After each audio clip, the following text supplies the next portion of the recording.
India is blessed with abundant sunlight for most of the year.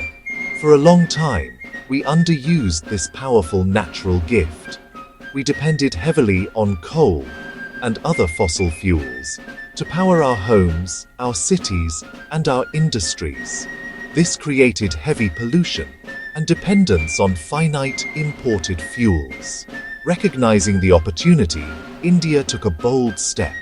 The Jawaharlal Nehru National Solar Mission launched in 2010, signaling to the world and to Indians alike, India is serious about clean green energy from the sun. A national plan to make solar a main source of power.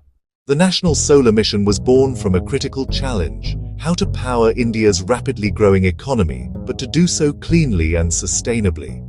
As development accelerated, electricity demand surged, putting immense pressure on the country's existing power grid, which was heavily reliant on coal. These aging plants struggled to keep up, and the reliance came at a steep price, choking air pollution, contaminated water, and severe public health impacts. A new path was needed, based on a domestic and truly abundant resource. The answer was shining right above us.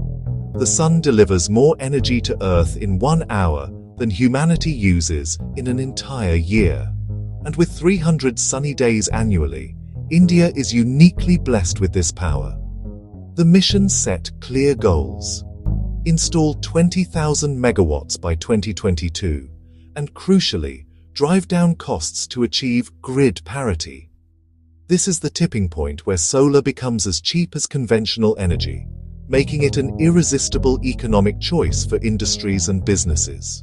The vision was even broader: build a domestic manufacturing industry, create green jobs, and boost national self-reliance. This would cut emissions, protect public health, and establish India as a leader in climate action, all while strengthening energy security and economic stability for the future.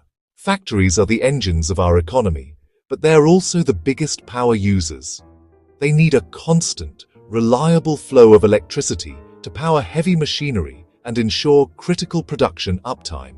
For decades, they relied on grid power, often from coal, but the supply was unreliable. Power cuts and voltage fluctuations could halt assembly lines, leading to costly downtime. As a backup, many turned to diesel gensets, a flawed solution that was noisy, polluting, and expensive. The volatile price of fuel and constant maintenance ate into profits. The National Solar Mission opened a cleaner, more reliable path.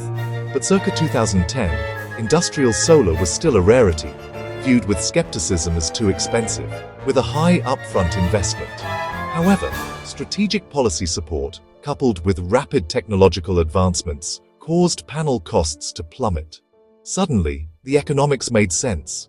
Industries took notice, seeing a chance to control costs and stabilize their power. The appeal was undeniable: less dependence on an unstable grid and less diesel burn. Momentum built, and today the picture is transformed. What was once a niche experiment is now a core business strategy, with industrial and commercial users driving most rooftop solar adoption. For India's industries, the biggest benefit is cost savings. Solar power prices have plunged, now well below grid tariffs and expensive diesel. After the initial investment, sunlight makes electricity essentially free, directly lowering operating expenses and boosting margins. Crucially, daytime solar generation perfectly matches factory peak loads, ensuring more reliable operations. On-site generation also cushions against grid outages. Every solar unit replaces a coal unit, contributing to cleaner air, lower CO2, and strengthening sustainability goals and brand reputation. But hurdles remain. The high upfront cost is a major barrier, as accessing affordable financing can be difficult, especially for smaller enterprises. There are also physical constraints. Not all factory roofs have the structural strength or space for a large array, and nearby land isn't always available. On top of that, navigating complex regulations for grid connectivity and open access can be a slow and discouraging process. The road ahead requires a multi-pronged approach: Solutions include making financing easier with lower rates and longer tenors, alongside expanded government subsidies and tax incentives. Promoting models like the Renewable Energy Service Company or RESCO is also key. Here, a developer installs and owns the plant, selling power at a fixed rate. This removes the upfront investment, making solar accessible to a wider range of industries.